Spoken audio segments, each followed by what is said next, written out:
Hi, it's Johnstone'S here, and I'm doing another review for Trade Decorator TV, and this week it is on Johnstone'S Aqua. Before I start this review, if you can go to the YouTube channel, you can see all our reviews from all the ones we've done on previous products. You can hit the bell notification, you'll be notified anytime a new review comes up. If you use any of our products that we're doing a review on, or you have any more questions about them, please like, comment, share. If you want to know any more about them, don't hesitate to get in touch, and all the usual nonsense that goes along with that. You'll find us on Facebook, Instagram. Yeah, you can keep right up to date with all the reviews on all our products that we do. But this week it's on Johnstone'S Aqua. So this is a fully water-based PU. So I'm told it's a polyurethane. From the guy that phoned me, I've heard on various sources that it might not be, but I'll go with what I've been told. It is a polyurethane. It is fully water-based, and its purpose is to be a high durability water-based satin. This doesn't come in a gloss, so I'm told, and it's about a 30 or 40% sheen level, so it is a water-based satin. This falls into the family of the Johnstone'S Aqua range, so the water-based gloss and the water-based satin and the Aqua Undercoat. The difference between this and the Aqua Satin and the Aqua Gloss is that the Aqua Satin and Gloss are hybrids, so they contain oil and water, and over time these can yellow, and they do affect your brushes for some reason, as long as the Aqua Undercoat does as well. But the correct method to use this is using the Aqua Undercoat followed by the Aqua Guard. So I put that to the test. What I have here are 4 separate surfaces. This sample go here, and this workbench were done with Aqua Undercoat and 2 top coats of the Aqua Guard. This was done with what I call Primer A, which is a high adhesion water-based primer. I won't tell you what it was, but I've done that with this, and this was the Johnstone'S acrylic primer undercoat, the John Krill. I wanted to test what it was like on top of other primers, just as it's a step into the unknown, because a lot of people like myself have primers we like to use, so I thought I would just try it and see how it performed. What I found, as all of these were brush finished and the larger surfaces were rolled with a mini roller and laid off,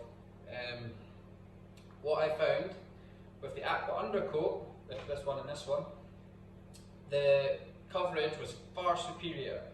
These were different colours. This especially was a dark grey. I'll get into that later, but the Aqua Undercoat definitely had the best feel, the best flow and the best coverage compared to the other ones.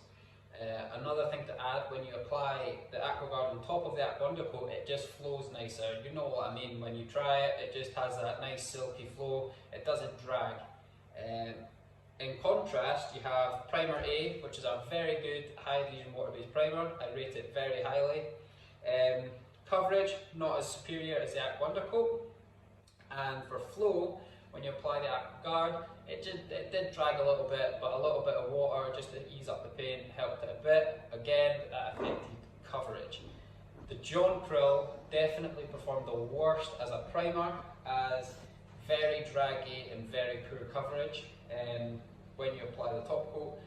If you're saying if it's poor coverage, the reason I said I only did one undercoat or primer with all is I wanted to test the coverage of the satin. I didn't want to test the coverage of the primer. However, for the dark grey panel, all of these have had 2 top coats. The dark grey panel did not cover. This still needs another coat and potentially another coat. So I'm not impressed with the coverage of the satin on top of this grey panel, even though it's had a good water-based primer. Again, I'll reiterate, if I was on a job and I was doing this properly, and it was a dark grey surface, or black for that matter, I would just give it more undercoats, obviously, because then you would have a better coverage. But as a satin, it is not performed as well as I thought it would. But this panel here was an off-white. This had 1 Aqua Undercoat and 2 top coats. Covered a dream, flowed out amazing. Amazing. This is the best panel of the 4. And that's using the correct system.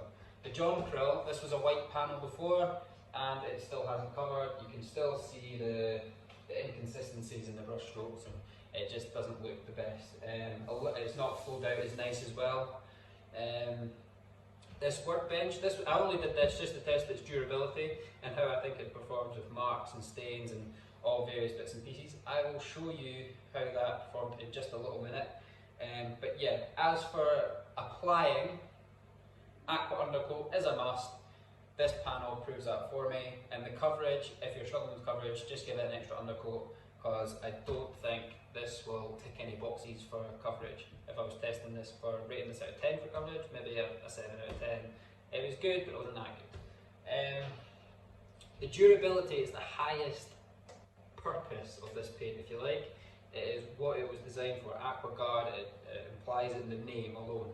So I did this on my workbench just to see how it would come up.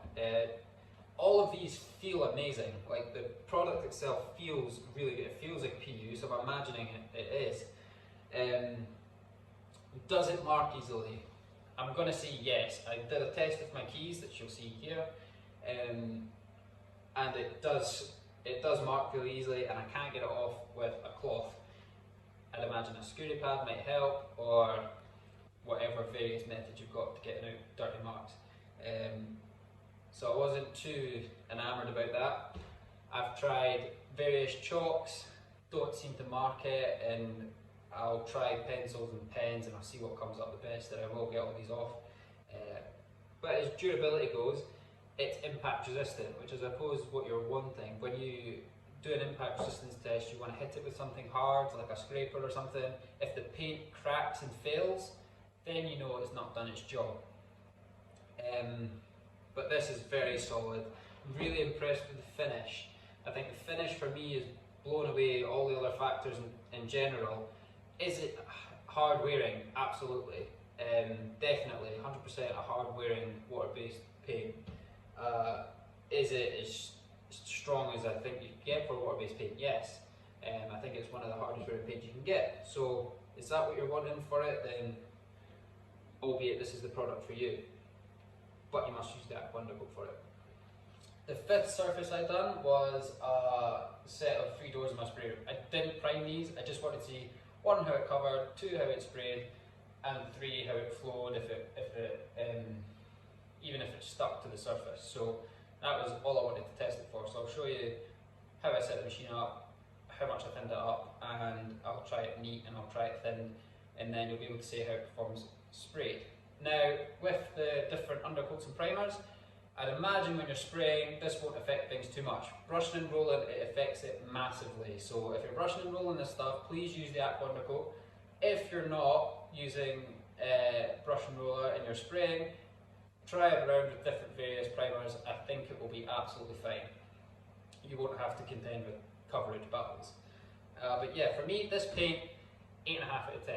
Things I don't like about it, didn't cover as well as I thought it would, and it marked a little bit too easy for my liking, but again, how far do you take it? So for me, 8.5 out of 10, I really like the flow and feel and finish of this product. I think it's brilliant. Price wise, this is the question everyone asks me all the time, anytime I do a review on a product. To be honest, it's a bit of an open question. Google it. That's all I'm going to say is Google it. It's a little bit on the high end for price.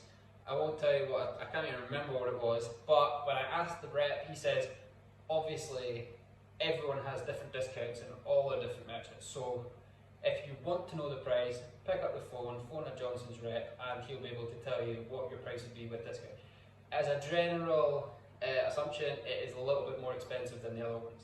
That's all I can really say. It's not astronomical, it's not up there with like Benjamin Moore. I think they're probably the highest, most expensive paints. It's somewhere in between there.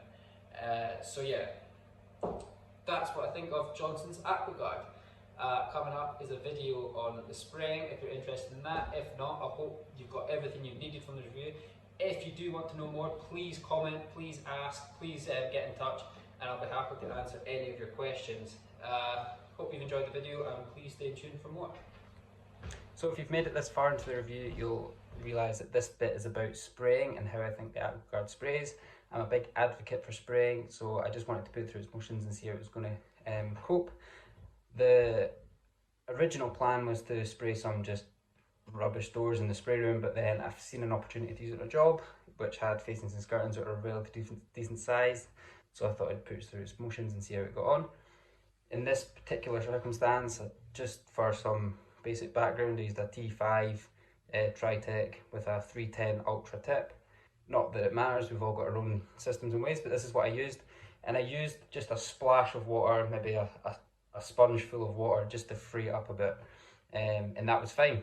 It sprayed absolutely spot on, and it was a real treat to spray. It sprays very similar to some single pack enamel paints. Just has a really nice self-leveling flow to it, and you'll see next to me these photos, and there's a wee video as well on me spraying these facings. The photos in this case is a sill and some skirting, and you'll see that it's got really nice self-leveling properties. Doesn't leave a very textured finish at all, and it flows out amazing. It is a polyurethane, so it does leave that really nice flow. Really rate this product to spray. If you're wondering on a product that leaves that top end finish but gives that durability, this is the product.